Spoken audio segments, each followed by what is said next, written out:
The pale winter light barely pierced the gloom of number 47 Jutes in Validstraat. Oberscharfer Klaus Brenner pushed through the already splintered oak door, his breath fogging in the frigid air. Inside, silence hung heavy, broken only by the distant drip of a faucet and the creak of floorboards beneath his heavy boots. This was routine, another house emptied, another family gone. But then his eyes caught on the walls. Not desperate scrawls, not hurried goodbyes. These were carefully written words, covering every surface.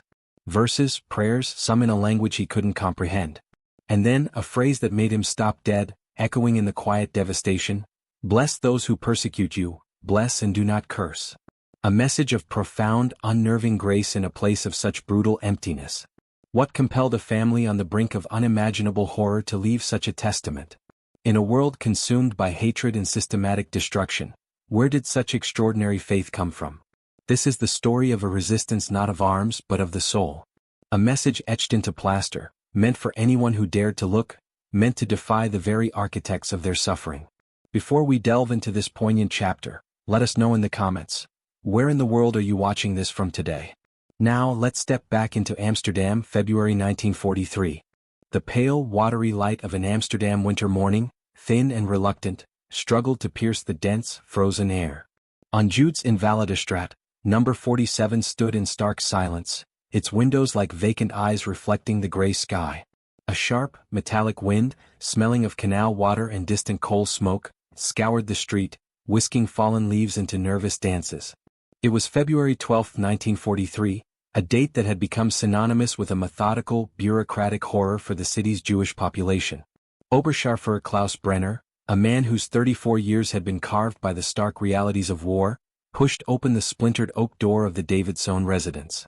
The door, once a barrier of warmth and privacy, now hung loose on its hinges, a victim of the Ordnungspolizei's heavy-handed efficiency hours before. The sharp crack of the wood against the doorframe was the loudest sound in the entire street, a morbid punctuation marked to the morning's grim business. He stepped inside, his polished jackboots finding purchase on the cold, wooden floorboards. The air within was colder than outside, a damp, pervasive chill that seemed to seep into the very bones. It was a cold of emptiness, a profound vacuum where life had once pulsed. Brenner's breath plumed before him, momentarily obscuring the gloom of the narrow hallway. The customary scent of a lived-in home, old spices, fabric, lingering traces of cooking, was absent, scrubbed away by the pre-dawn raid, replaced by the faint, acrid tang of forced entry and stale air. The silence was absolute, a heavy shroud draped over every surface. It pressed in on Brenner, momentarily stealing the rhythm of his own breathing. Only the infuriating, ceaseless drip, drip, drip of a poorly sealed faucet from the kitchen echoed through the hollow space, a mocking metronome against the profound stillness. The Davidsohn family, Chaim, Miriam, their children Rebecca, Samuel and David, and the matriarch Esther, were gone. They had been rousted from their beds at 4:30 a.m., their hurried cries and the sharp commands of the police fading into the night as they were marched towards the Jonas Daniel Meijerplein. Westerbork, then the unforgiving East, awaited them. Brenner knew this trajectory with the cold certainty of a cartographer mapping out a death march. His task was routine, monotonous even after 16 months of this grim choreography. He was there to inventory confiscated goods, to search for any hidden valuables, for false papers, for clandestine links to the Dutch resistance. His gaze, usually sharp and dispassionate, swept across the empty parlor.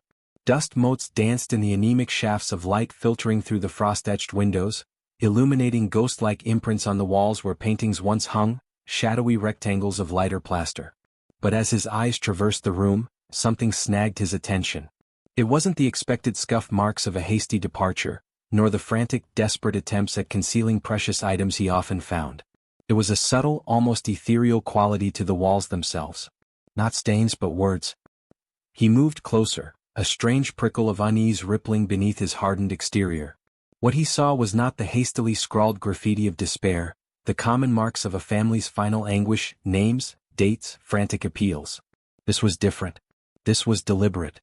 The walls, from the hallway to the main parlor and especially the room that had clearly served as the parents' bedroom, were covered. A meticulous, almost artistic calligraphy adorned the plaster, transforming the very structure of the house into a vast, silent parchment. Some of the script was in Hebrew, intricate and flowing, entirely incomprehensible to Brenner. He squinted, trying to make sense of the elegant curls and lines, but they remained a beautiful, unreadable mystery. Yet, others were in Dutch, a language he understood enough to decipher the gist, a skill honed during his time in the occupied Netherlands. His lips moved, silently mouthing the words, a habit from his early school days. Baruch Atah Adonai, he recognized, a prayer, a blessing, its ancient sound somehow resonating even in the cold, empty air. The sound felt alien, unsettling in this context. He walked deeper into the room, his boots now treading with an almost reverent quietness. The true shock came not from the sheer volume of writing but from its content. Above the vacant space where the master bed had once stood, perhaps a marriage bed, the words were penned in a particularly elegant hand, likely Haim Davidson's own, his profession as a literature professor evident in the careful strokes. Father, forgive them, for they know not what they do. Lucas 23:34. Brenner's breath hitched. He knew those words. He had heard them as a boy in the somber, hushed tones of the Lutheran church in Berlin, his mother's hand clasped in his own. They were the words of Christ, uttered in his final agony on the cross. To find them here, in this Jewish home, written by a family he had helped condemn, was a blow to his carefully constructed facade of indifference. His brow furrowed, a deep line appearing between his eyes. The practiced coldness in his gaze fractured, replaced by a flicker of genuine bewilderment. He moved slowly like a sleepwalker, his eyes tracing the words. The Lord is my shepherd, I shall not want. Psalms. Another biblical passage, covering a large section of the adjacent wall. And then as he reached the window, its grimy pane looking out onto the now empty street, a phrase that made him physically recoil a step, a visceral reaction he could not suppress. It was a clear, unambiguous challenge to his entire ideological framework. Bless those who persecute you, bless and do not curse. The words hung in the frigid air, thick with unspoken meaning. Forgiveness. Blessing. Not defiance, not lament, not rage, but an impossible, almost divine grace. It was a concept so utterly antithetical to the hatred and dehumanization he had embraced as an SS officer that it created a violent cognitive dissonance within him. His mind, trained to categorize, to rationalize, to dehumanize, struggled to process this deliberate act of spiritual resistance. The routine was broken. The cold, mechanical function of his duty dissolved under the weight of these impossible words. His face, usually a hardened mask of Teutonic resolve, contorted with a confusion he hadn't allowed himself to feel in years, perhaps not since he was a boy clutching his mother's hand. He needed a moment. He ran a gloved hand over his close-cropped hair, then down the stubble on his chin, a gesture of deep discomfort. He could feel a faint tremor in his hands, a sensation he hadn't experienced since the early days of the Polish campaign. He swallowed, his throat suddenly dry. He had to keep his composure. He had to maintain the image of the unwavering, unfeeling officer. Weber, he barked, his voice sharper than intended, echoing down the empty hall, reverberating off the silent, inscribed walls. A moment later, Rottenführer Ernst Weber appeared, a gangly 22-year-old whose youth still clung to him despite the grim uniform and the even grimmer duties. From Dusseldorf, Weber carried himself with an eager-to-please nervousness, his satchel, bulging with forms and ledgers, clutched tightly in his hand.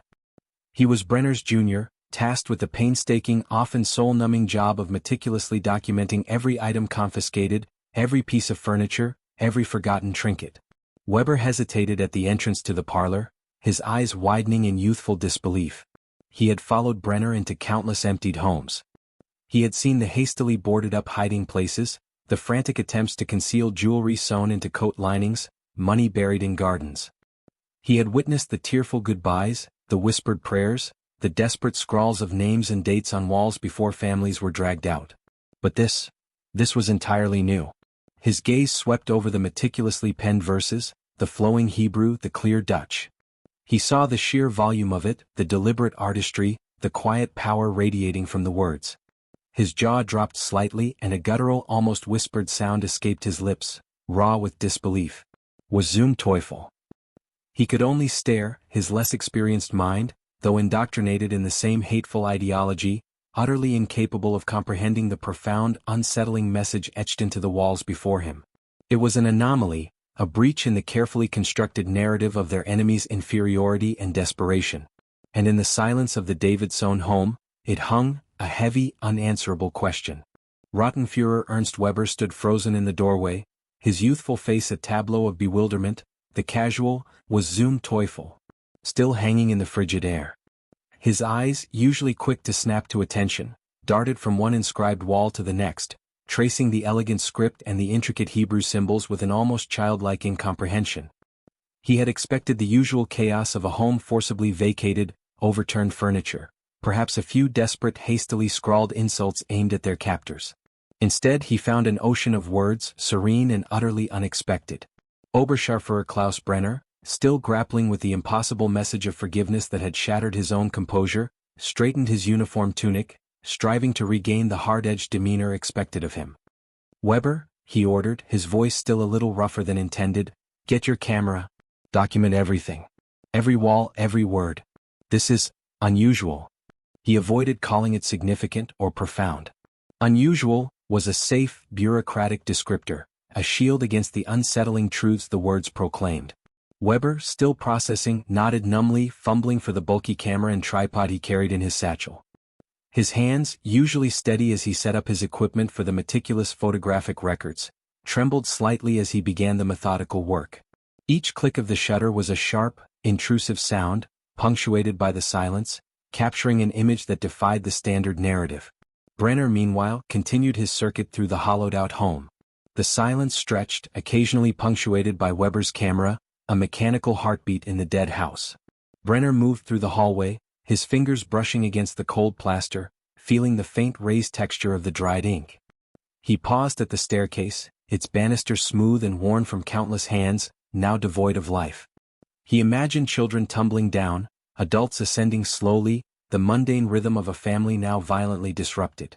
He ascended to the upper floor, Weber's camera clicks fading behind him, a distant echo.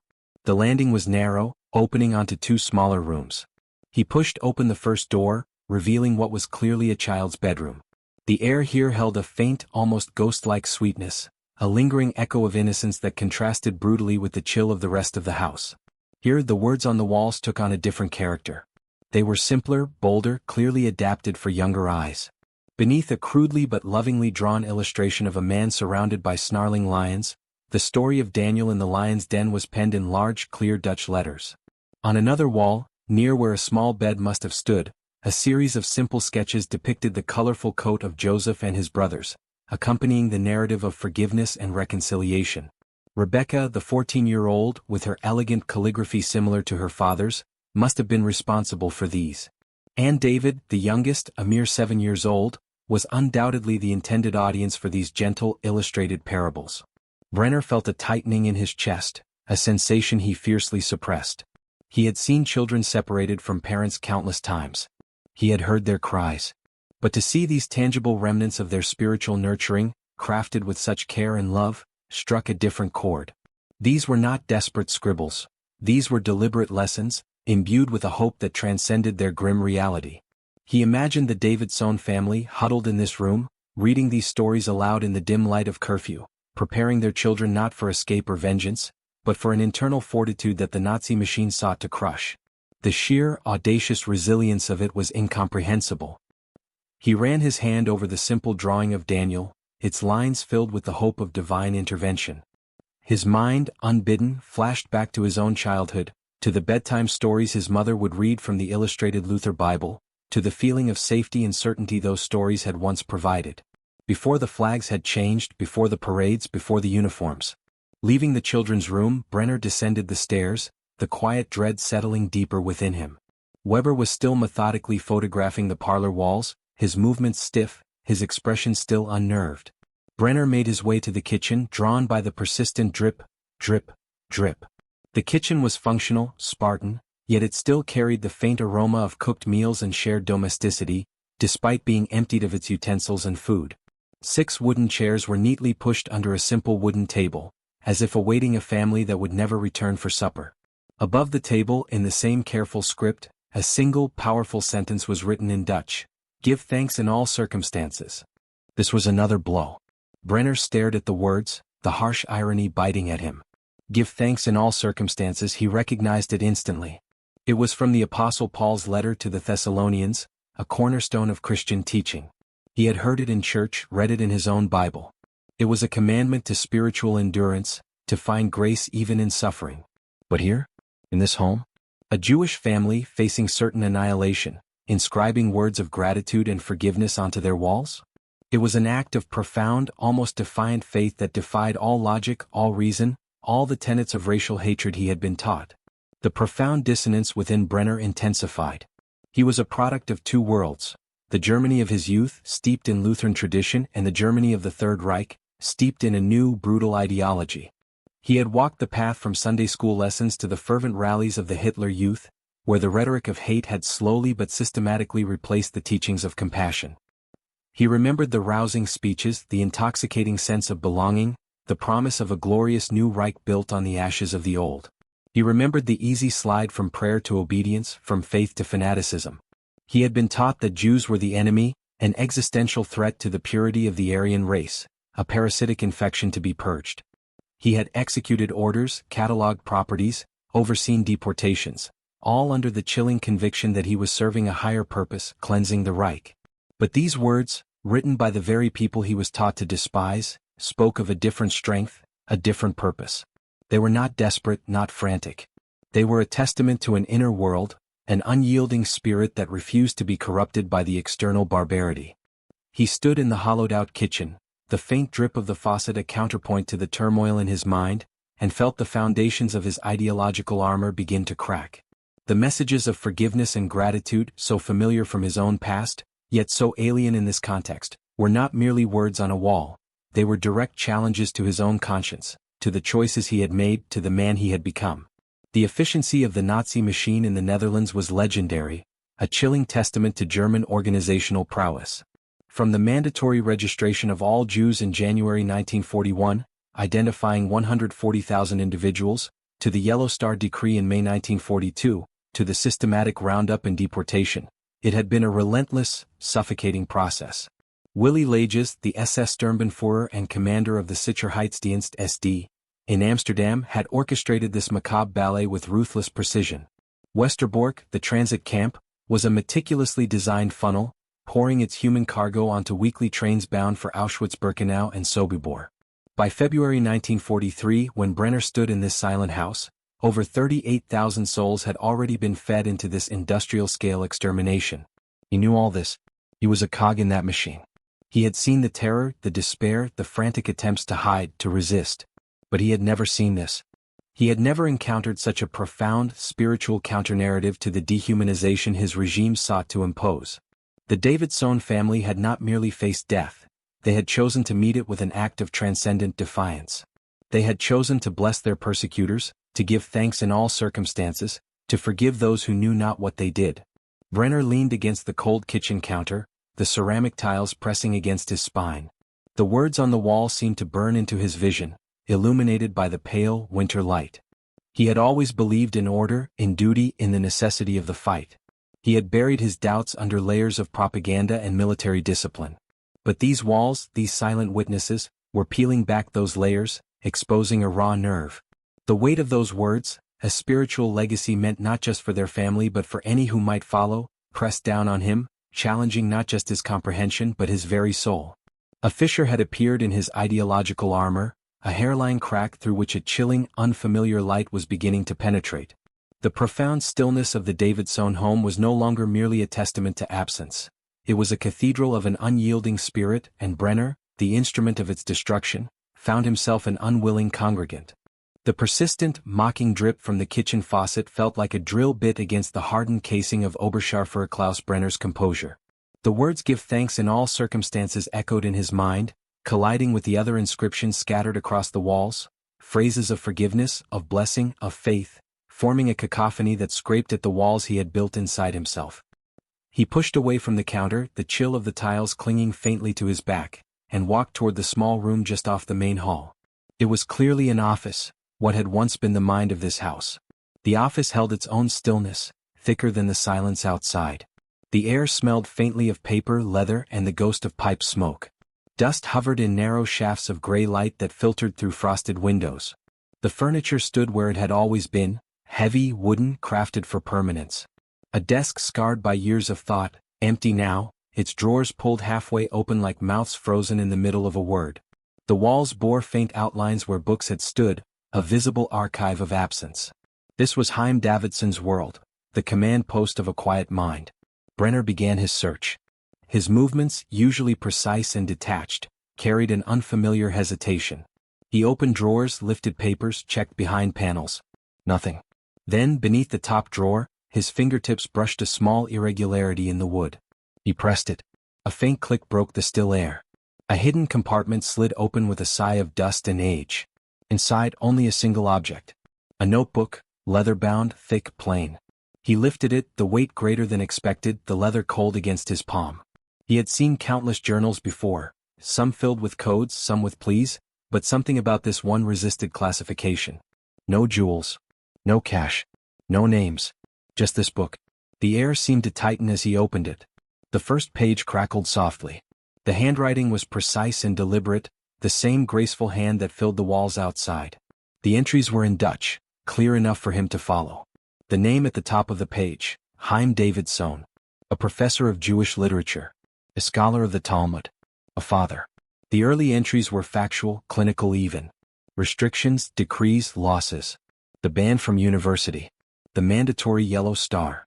The shrinking of their world into compliance and silence. Yet as the months progressed, something shifted. The tone deepened. The facts turned inward.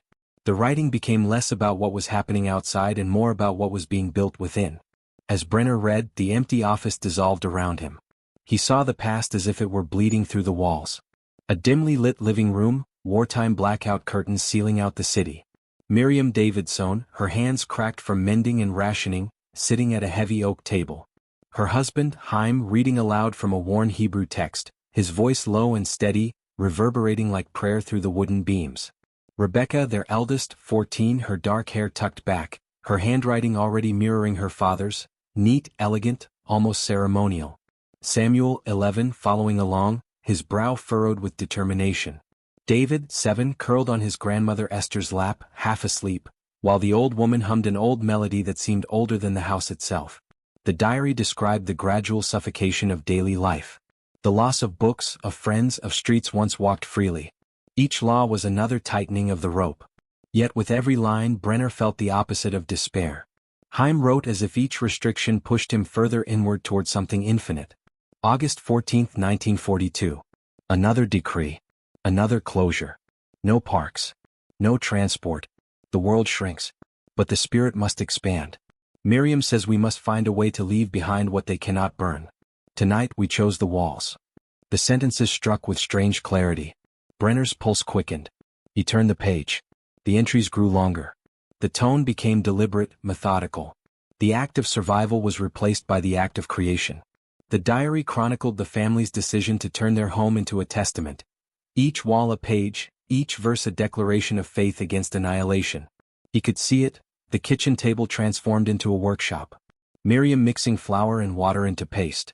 Chaim grinding charcoal into powder, blending it with olive oil until it became ink. Their hands moving in synchrony as if guided by invisible rhythm. Night after night they worked in silence. Words appeared on plaster, "The Lord is my shepherd, I shall not want. Bless those who persecute you, bless and do not curse. Give thanks in all circumstances." Each inscription was drawn carefully, their edges rough but steady. Some lines smeared where a trembling hand had passed too close. Rebecca wrote in her father's style, copying verses from Isaiah and Jeremiah. Samuel practiced beside them, tracing Hebrew letters with his fingertip, whispering them to himself like spells. David watched, fascinated, as his sister drew simple illustrations beside the words. Daniel in the lion's den, Joseph forgiving his brothers, Esther before the king. Esther, 71, sat close by, her voice carrying psalms through the air. "The Lord is my shepherd, I shall not want." Chaim would transcribe her recitations onto the walls beside her chair. Her prayers, once spoken into the air, were now fixed in ink and soot. The family's faith was turning into architecture. The diary described these nights with surgical precision, not as drama but as discipline. September 5, 1942. Miriam is my rock. She understands this is not about escape. It is about definition. Our walls will bear witness. The world outside has chosen hatred. We choose what remains within. The project continued through autumn. Each verse was a rebellion. Each stroke of charcoal a refusal. Their home filled with words, walls layered with scripture until not an inch of bare plaster remained. When Chaim wrote, "They can break the body but not the voice," it was clear he believed every word. By winter the entries grew quieter but not weaker. The voice hardened with purpose. January 28, 1943. The rumors are no longer whispers. They are shouts from the pit. The trains. Westerbork. The east. We know. Miriam wept. The children sense it. Even David understands, though he cannot name it. But the walls are finished. Our work is done. If others live here after us, let them see what we chose to believe. This is our resistance, not with weapons but with words. Brenner's fingers tightened on the notebook. He turned to the final page. I cannot control what they will do with our bodies, Heim wrote. They will break us, tear us from our home, from each other. But I can control what fills our spirits. I refuse to carry their hatred within me. I choose to forgive. Not because they deserve it, but because I refuse to let their venom live in me. Our souls will be free even if our bodies are not. And these walls will bear witness to that freedom. The air in the room seemed to shift. The sound of the city outside receded until only the faint ticking of the faucet filled his ears. Brenner closed the book, his gloved hand resting on its worn cover. He sat in the empty chair. The leather creaked under his weight, and the smell of dust rose around him. He drew a cigarette from his pocket, struck a match, and inhaled. The smoke curled upward, pale against the dim light, then disappeared into the ceiling. The act, mechanical and familiar, felt obscene in that room. The verses on the wall stared back at him, phrases half in Dutch, half in Hebrew. Father, forgive them, for they know not what they do. The handwriting was steady, deliberate, without bitterness. Brenner thought of his own mother in Berlin, who ended every letter with verses from the Gospels, still believing prayer could protect her son.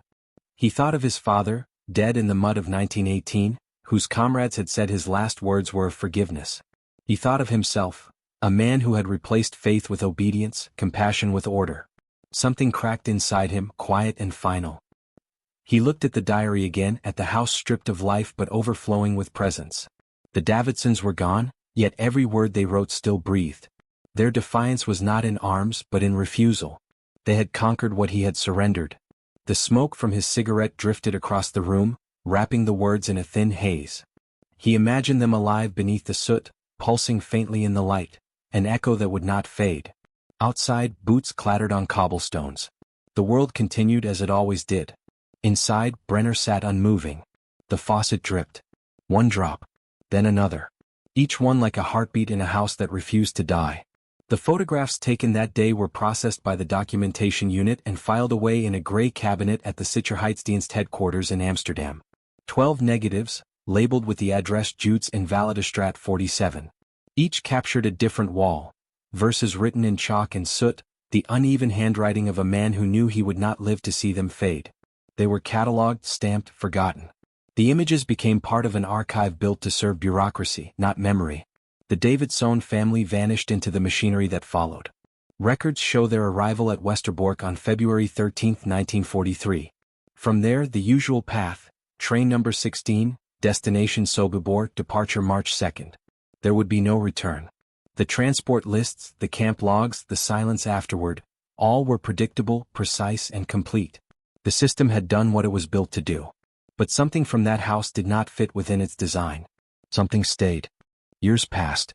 The war collapsed under its own weight. Europe rebuilt itself, brick by brick, atop the ashes of the world it destroyed. In Munich, 1962, a man sat in a room too neat for comfort, surrounded by ledgers and receipts. His name was no longer Brenner in official papers. He had shortened it, buried it, but his hands still trembled when he wrote. The cigarette burns on his desk matched the ones he had left decades earlier on another. His reflection in the window showed a man worn thin by ordinary life. An accountant, a widower, a ghost pretending at survival. He had lived 20 years with the sound of dripping water in his ears. Sometimes, when the night went still, he would hear it again, the faucet from that kitchen in Amsterdam. Each drop carried a phrase, forgive them. Bless them. Do not curse. They had haunted him longer than the faces of those he had escorted onto trucks, longer than the screams that once filled train stations. He wrote a letter that winter, addressed to the Dutch Institute for War Documentation. His handwriting, once disciplined, now shook with fatigue. The letter began without introduction or defense. The words on the walls have followed me, he wrote. They were not erased. I photographed them myself. I am sending the copies in the diary that I kept hidden. He enclosed 12 photographs, still crisp despite age, and a typed confession. It listed his actions without mitigation. His presence at deportations, his cataloging of confiscated property, his silence. I was trained to see everything as inventory, the letter read, but what I saw in that house was not property. It was resistance. They wrote their freedom into the walls. We tried to destroy their kind, and instead they revealed ours. He described the diary in detail, the last page, the handwriting, the smell of soot. He wrote, I executed orders against hundreds of families, but it is the Davidsons I remember. We thought we were killing bodies. We were trying to kill something greater, the idea that goodness could exist even here. We failed. They won. The letter arrived in Amsterdam 3 weeks later, postmarked from Bavaria. Archivists filed it with thousands of others, unaware that the sender had already put a pistol to his temple in his apartment 3 days after mailing it. His confession was published years later in fragments, but the photographs, the walls, the verses, survived. They outlived him as they were meant to. In 1967, during an urban renovation project, the house on Jutes in Validestrat was demolished. The site was cleared for a new block of offices. The building's foundations were dug up, its bricks carted away. But the photographs remained in an archive drawer, waiting. Decades later they were discovered again, black and white, grainy, imperfect. They showed Hebrew prayers and Dutch translations sprawling across cracked plaster. The walls looked like wounded skin stitched with words. Curators from the Jewish Historical Museum in Amsterdam mounted the images in a small exhibition.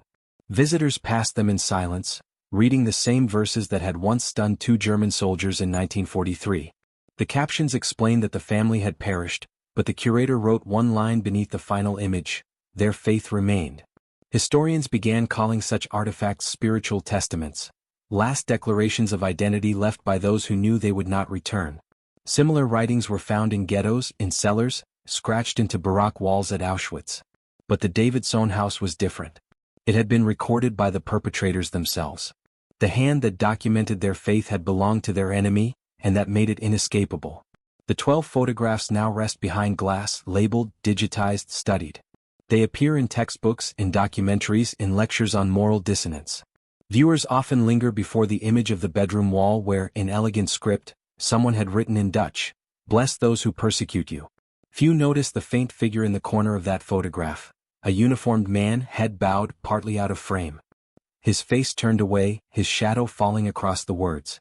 Out of 140,000 Jews who lived in the Netherlands before the war, 107,000 were murdered.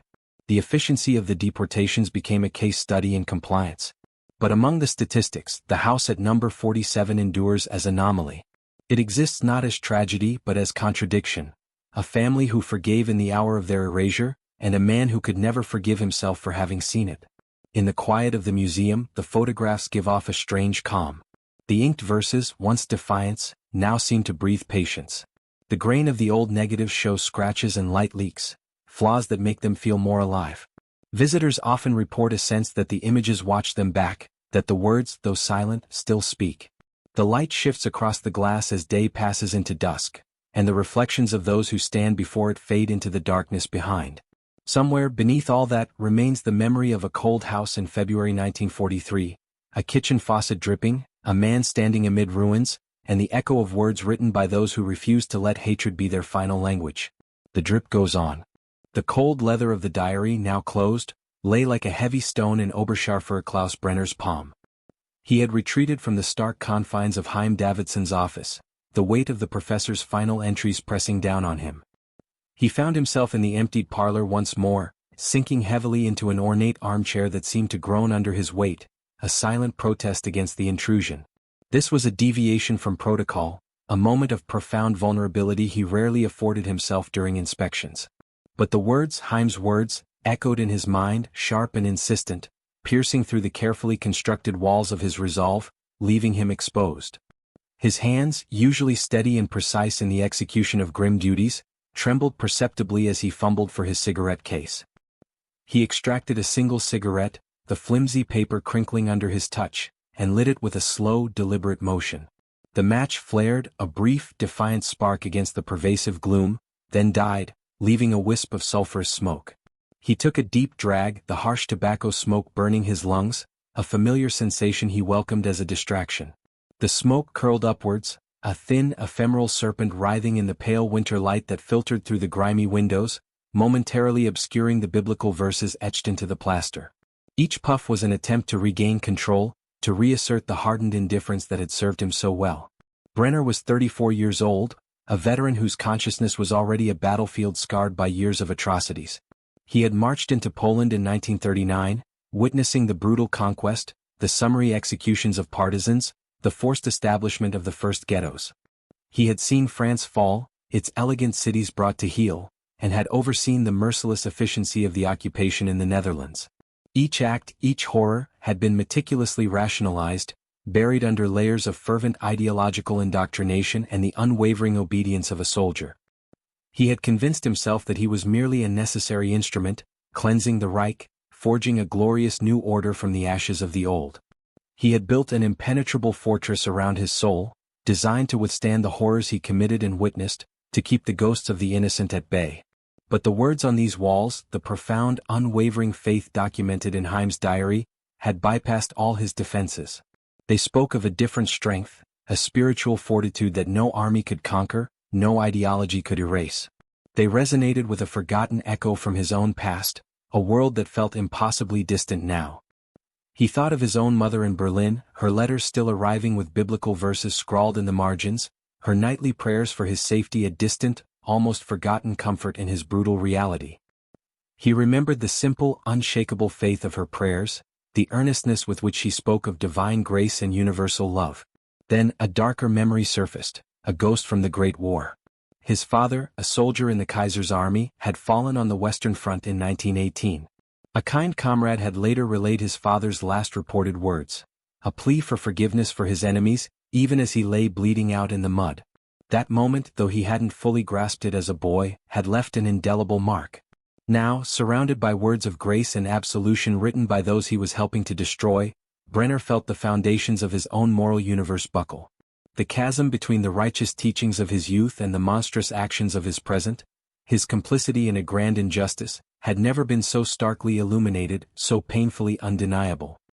Here, in this silent, confiscated home, the cold in the house was nothing compared to the chill that now permeated his very soul, a chilling recognition of the abyss he had crossed. The oppressive silence of the parlor stretched, punctuated only by the distant drip, drip, drip from the kitchen and the soft crackle of Brenner's cigarette. Then, the hesitant scrape of boots on the wooden floor broke the spell. Rottenführer Ernst Weber, still clutching his camera, entered the parlor, his youthful face a mixture of awe and unease. He had finished photographing the main hall and the children's rooms, his less hardened mind struggling to reconcile the grim task with the impossible messages before him. The extensive nature of the writings, their sheer volume and deliberate artistry, had clearly unnerved him. Oberscharführer, Weber began, his voice a little shaky, deference warring with a genuine query. He stopped short, gesturing vaguely at the scripture-covered walls that surrounded them. The photographs are nearly complete. What should we do about these writings? This isn't typical. Should we have them painted over? Erase them before the property is handed over to the Verwertungsstelle for reallocation. It was standard procedure. A cold, bureaucratic necessity in the Nazi apparatus of racial cleansing. To erase the traces, to dehumanize, to transform a vibrant, spiritual home into a neutral, anonymous property ready for an Aryan family. This was the meticulous, systematic method of the Sicherheitsdienst, to expunge any evidence of the previous occupants, especially their culture, their very existence, as if they had never been. The goal was total erasure, physically and culturally. Brenner took a long, slow drag from his cigarette, the ember glowing fiercely in the gloom. He exhaled, watching the smoke dissipate into the stale air. His eyes, clouded with an intense internal struggle, scanned the walls again, lingering on the elegant Dutch script above the mantelpiece. Bless those who persecute you, bless and do not curse. He heard Heim's voice from the diary resonating with a defiant echo. Asterisk, I refuse to carry the venom of hatred in my heart until my last breath. Asterisk. The weight of those words, the silent defiance they represented, pressed down on him with a force he could not deflect. He considered Weber's question, the simple, practical solution it offered. Paint over them. Erase them. Make it as if they never existed. It would be easy. It would be compliant. It would remove this unsettling anomaly, restore the brutal order of their mission. But something, a flicker of something long dormant within him, resisted. It was not an act of overt rebellion, not a challenge to the Reich. Such a thought was unthinkable. It was something far more subtle, perhaps an unconscious recognition that this extraordinary act of faith, this profound spiritual testament, deserved to be acknowledged, to be seen, to be remembered. It was a momentary, almost involuntary, acknowledgement of their shared humanity, transcending the rigid boundaries of ideology and hatred. "No," Brenner said finally, his voice low but firm, cutting through the heavy silence like a knife. The word hung in the air, unexpected, almost defiant. He crushed his cigarette but decisively in an ornate ashtray that must have been a Davidsohn heirloom, the brittle crack of ceramic against metal jarring. "Leave them." His gaze, now steely, met Weber's, holding it with an intensity that brooked no argument. "Document everything, Weber. Every wall, every word. Photograph it all from floor to ceiling.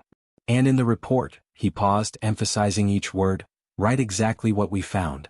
Do not omit a single detail. Understood?" Weber's eyes widened slightly at the unexpected order, a flicker of apprehension mixed with confusion on his young face. It was a clear breach of standard procedure, an act that could raise questions from superiors. But the Oberscharfer's command was unequivocal. "Jawohl, Oberscharfer," Weber responded, his voice barely above a whisper, a silent, almost startled acceptance of the unexpected instruction. He turned, the bulky camera now feeling heavier in his hands, imbued with a new, unspoken weight. He knew the photographs and the report would pass through many hands, that this deviation would be noted. But for now he simply obeyed. For the Davidsohn family, however, there would be no such reprieve, no unexpected grace. Their fate, once set in motion, was as relentless and unforgiving as the machinery of the Reich itself. On February 13, 1943, the day after Brenner's chilling discovery and his unusual order, Chaim, Miriam, Rebecca, Samuel, David, and Esther arrived at Westerbork Transit Camp.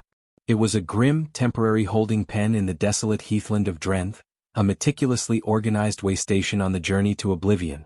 The family endured 20 agonizing days in the desolate, overcrowded barracks, their spiritual testament on the walls of Jutes in Validestrat now a distant, perhaps forgotten echo. The camp, though not an extermination site itself, was a constant psychological torment, a place where hope slowly died under the shadow of weekly train departures. On March 2, 1943, their names were called.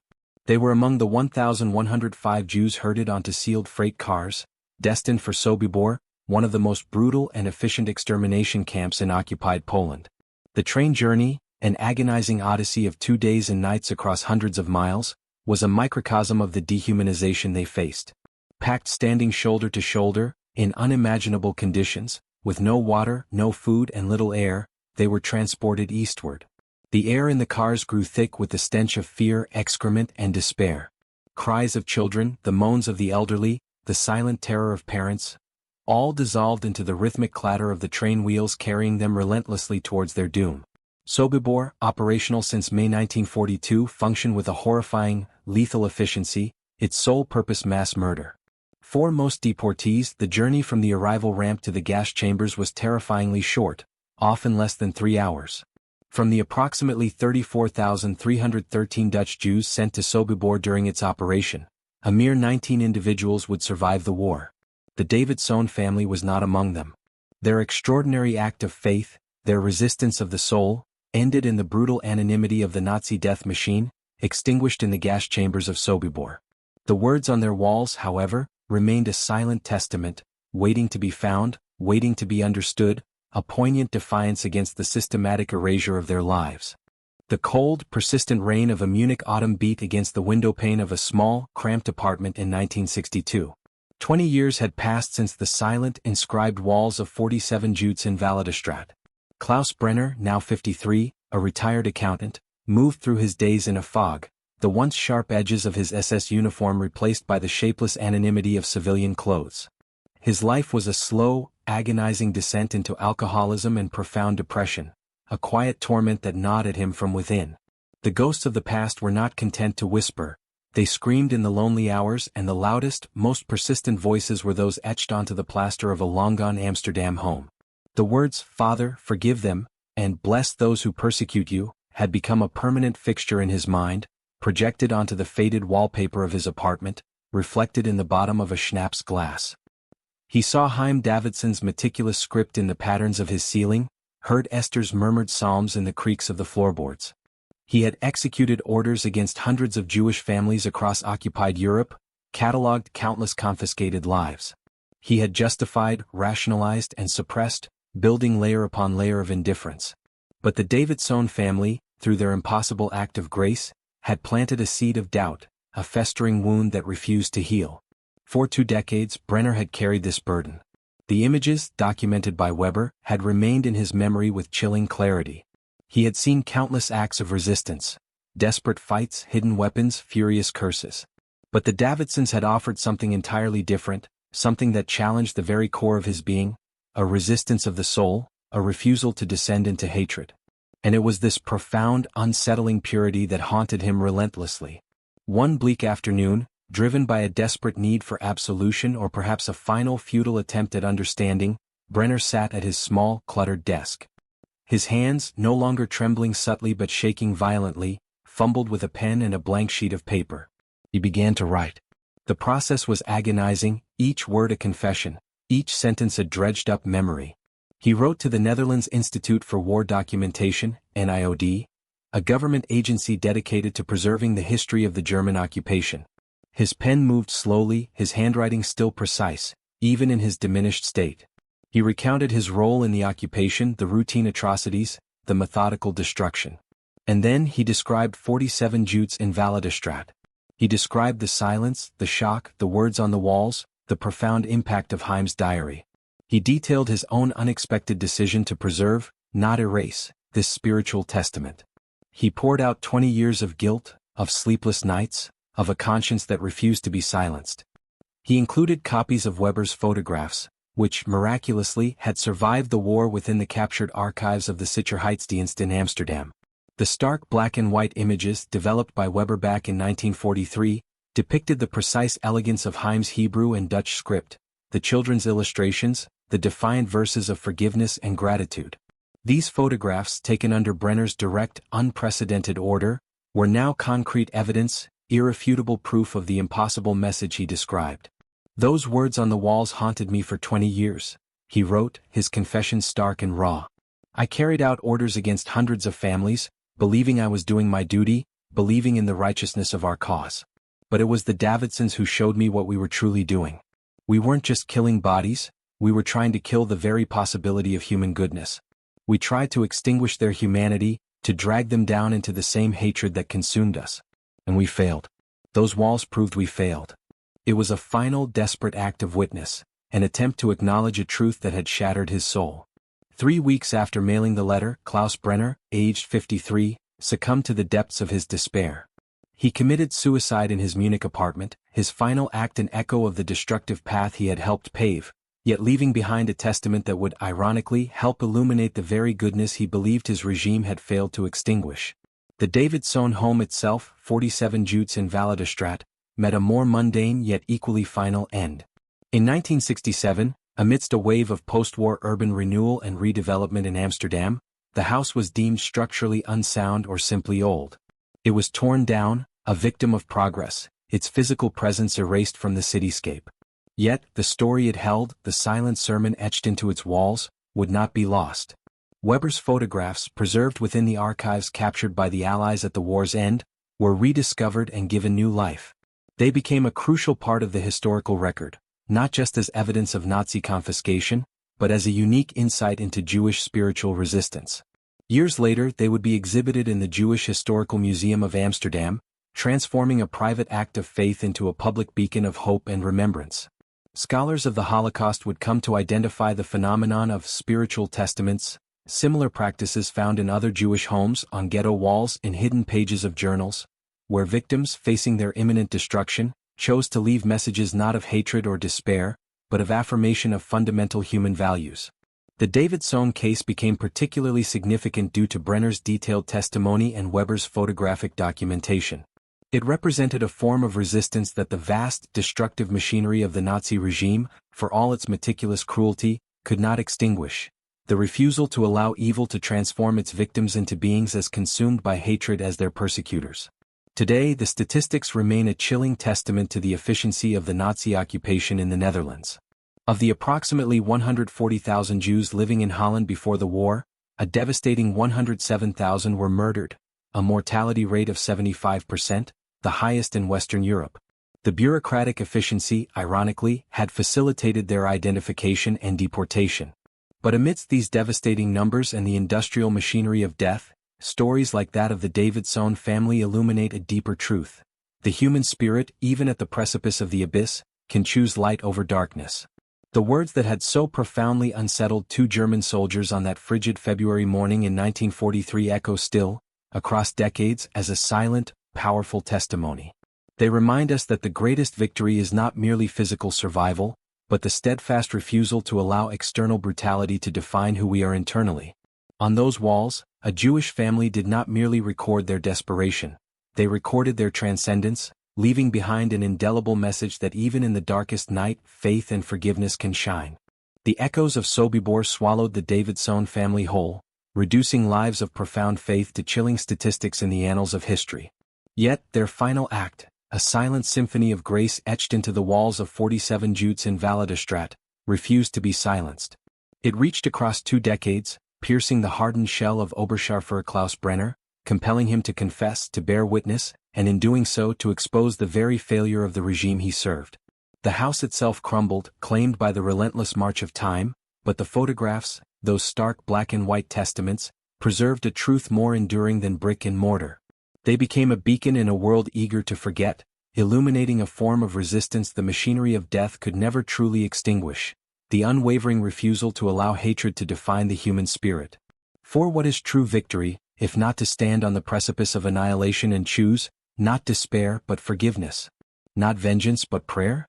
The Davidsohn family, in their final deliberate act, transcended the physical brutality inflicted upon them. They did not merely endure, they asserted an internal freedom that no barbed wire, no sealed train car, no gas chamber could touch.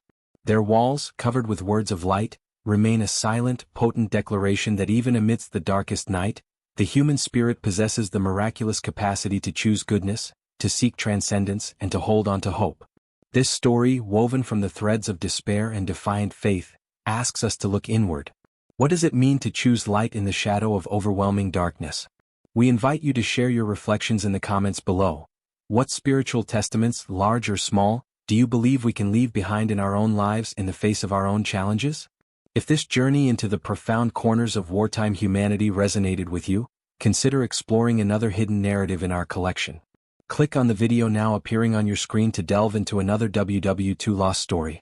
And if these tales of resilience and reflection move you, please consider liking this video and subscribing to WWII Lost Stories. Join us as we continue to unearth the forgotten whispers of history, ensuring these vital echoes are never truly lost.